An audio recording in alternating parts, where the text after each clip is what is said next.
अब बात करेंगे इंडिया गठबंधन की, जिसको लेकर अर्पिता एक पुरानी कहावत है, एक अनार 100 बीमार, क्योंकि इस गठबंधन की सियासत कुछ उसी अंदाज में चल रही है।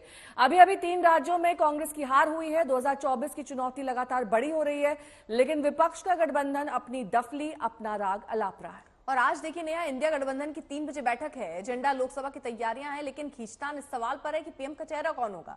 पटना में नीतीश कुमार के पोस्टर लग जाते हैं, विवाद बढ़ता है तो हटाए भी जाते हैं। जेडीयू का एक विधायक कह रहा है कि नीतीश की छवि सबसे अच्छी है, ईमानदार है।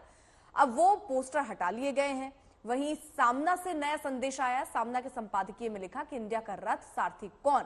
शिवसेना ने कहा कि दिल्ली में सिर्फ इकट्ठा होना, दोपहर का भोजन करना और सबके हाथ पोंछकर घर चले जाने की परिपाटी बदलना चाहिए, यानी कुछ ठोस होना चाहिए।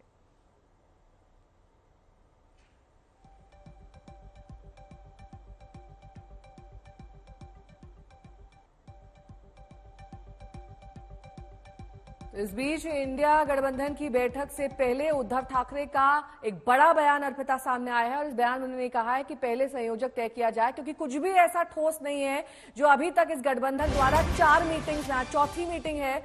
आज इस मीटिंग में कई अहम एजेंडा हैं जो तय किए जाने हैं। गठबंधन की बैठक से पहले अब उद्धव ठाकरे का ये बयान सामने आया है। उन्होंने कहा है कि पहले गठबंधन के संयोजक को लेकर बात हो, क्योंकि ये एक प्राथमिक जरूरत है।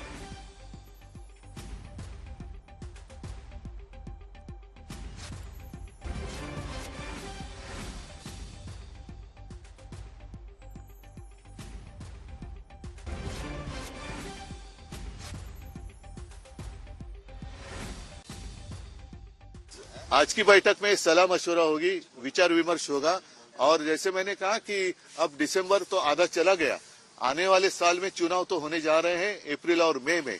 तो अब समय आया है कि सारे लोगों ने मिलकर जो बातें आज तक शायद बाकी रही हैं, जैसे कि मैंने कहा कि कोऑर्डिनेटर होता है, एक समन्वयक होता है, निमंत्रक कहते हैं। जरूरी नहीं कि वही चेहरा कल जाके नेतृत्व करेगा। जैसे जॉर्ज साहब थे, शरद यादव जी थे, वैसे कोई तो एक कोऑर्डिनेटर चाहिए। वो एक बात होगी। और सारे लोग जो आए हैं तो उनकी भी बातें हम सुनेंगे और सारी मैं भी मेरी बात कहूंगा, फिर देखते। चेहरे को लेकर काफी बात हो रही है। देखो, कोऑर्डिनेटर को भी एक चेहरा होना चाहिए, नहीं तो बिना चेहरे का कोऑर्डिनेटर कैसे बनेगा।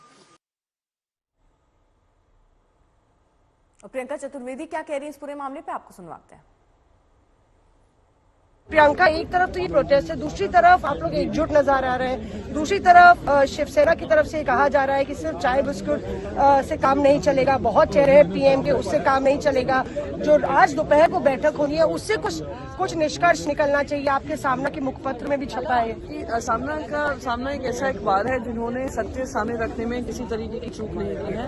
अपने पक्ष के साथ हो, जिम्मेदारी के साथ हो, विपक्ष के साथ हो या सत्ता पक्ष से सवाल हो, एक ही सवाल पूछने में कहीं भी हम पीछे नहीं रहे हैं। तो जो कमियां अगर इंडिया अलायंस में है, खास करके जब उन्हें देखा है 52 से ज्यादा सांसदों को निलंबित कर दिया गया है क्योंकि वो एक जवाबदेही तय करने को कह रहे थे। आज ये एमपीज के साथ हुआ है, कल ये देश के साथ करेंगे। तानाशाही रवैया देश को की तरफ हमें बढ़ा रहा है, तो उसको लेकर हमने कहा है कि इस पर अब निर्णायक कदम होने चाहिए। सीट शेयरिंग का चर्चा हो, कौन ये कमान संभालेगा लीडरशिप की, सबको साथ में लेकर चलना, कैसे आगे रणनीति बनेगी, इन सारे मुद्दों पर व्यापक चर्चा होगी। आज काफी तीखी प्रतिक्रिया हमने देखी, उसमें लिखा है कि बहुत सारे लोग अगर भोजन बनाते हैं तो भोजन का स्वाद खराब हो जाता है और कांग्रेस अकेले ही पूरा केक खाना चाहती थी, जीत का श्रेय लेना चाहती थी और वही तीनों राज्यों के चुनाव हारी है, कोई और दल नहीं आ रहा। सही बात है। अगर आप लीडरशिप ले रहे हैं और लीडरशिप में आप जिम्मेदारी तय करने की बात आती है, तो जिम्मेदारी समझते हुए निर्णायक कदम उठाने पड़ेंगे। जो अलायंस है, जो गठबंधन है, शुडंट जस्ट बी